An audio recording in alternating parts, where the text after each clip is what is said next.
सुप्रभात बच्चों। प्रातः काल का समय जो सुहावना समय होता है वो तन मन दोनों के लिए ही बड़ा लाभकारी होता है। इसमें पाठ के माध्यम से हमारे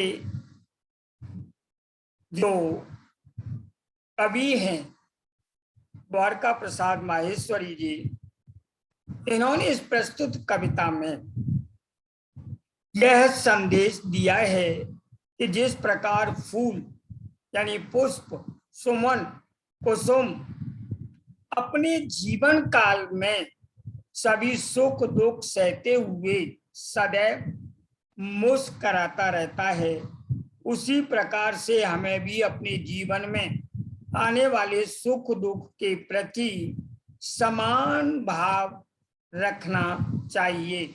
ऐसा नहीं है कि मुसीबत आ गई, मुंह बना लिया, दुखी हो गए, उदास हो गए, खिन्न मन से काम कर रहे हैं, मन नहीं लग रहा है, तो उस समय आपका चेहरे का जो भाव है वो बिल्कुल बदल जाता है। कष्ट को न सहन कर पाने की स्थिति में होती है। प्रसन्नता जब आ जाती है तो उस समय आप सामने वाले को देखना ही भूल जाते हैं, नकार देते हैं। क्यों? उसी के मालिक तुम हो, दुख का मालिक कौन होगा? इसलिए ईश्वर का जो संदेश है, हानि लाभ जीवन मरण यश अपयश सब विधि के हाथ में, ईश्वर के हाथ में। आप लोग भी उसे स्वीकार करते हुए देखिए कवि ने किस प्रकार से प्रस्तुत किया है। फूल के बारे में, व्योम के नीचे खुला आवास मेरा, ग्रीष्म वर्षा शीत का अभ्यास मेरा। आवास कहते हैं निवास, रहना, रहने की जगह। व्योम यानी आकाश के नीचे, फूल खुले आकाश के नीचे, क्योंकि जो ब्रह्मांड पूरा है धरातल दिखाई दे रहा वो उसका घर है। 3 ऋतुओं के बारे में कहा है, ग्रीष्म वर्षा शीत का अभ्यास मेरा। तीनों ऋतुओं में उसके ऊपर कोई प्रभाव नहीं पड़ता।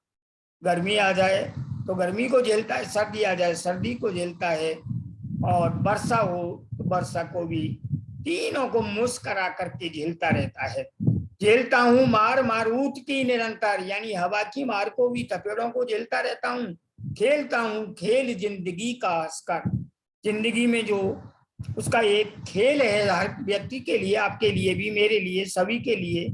इसको अगर खुशी खुशी जिएंगे आप जीवन में प्रसन्न रहेंगे और दुखी नहीं होंगे।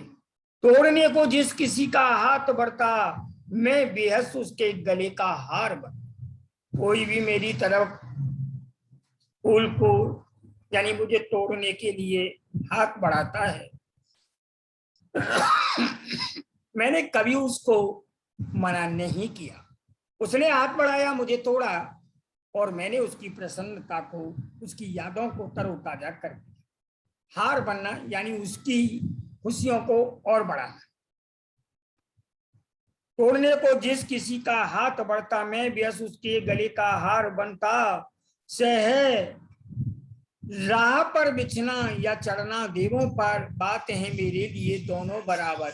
चाहे तो मुझे रास्ते में डाल दो, देव यानी महादेव, या किसी भी देव पर चढ़ा दो, या नेता की गले का हार बना करके उसके गले में पहना दो। अर्थात एक लास्ट में ऐसा शब्द है कि सबों पर, व्यक्ति का जो मृत शरीर होता है उस पर भी फूल को डाल दिया जाए तो वो कभी रोता नहीं, मुस्कुराता ही रहता है। मैं लुटाने को सहृदय, मैं स्नेहिल सौरभिक कन हूं, मैं सुमन, मैं अपना प्यार लौटाने के लिए सबके लिए तैयार हूं। रूप का श्रृंगार यदि मैंने किया, साथ मैंने हमेशा सबका भी दिया। खिल उठाऊं यदि सुनहरे प्रात में, मुस्कुराया हूं अंधेरी रात में। सुख दुख कुछ भी हो सभी में मैं समान रूप से रहता हूं, मुस्कुराता रहता हूं, चहकता रहता हूं, सभी को आकर्षित करता रहता हूं।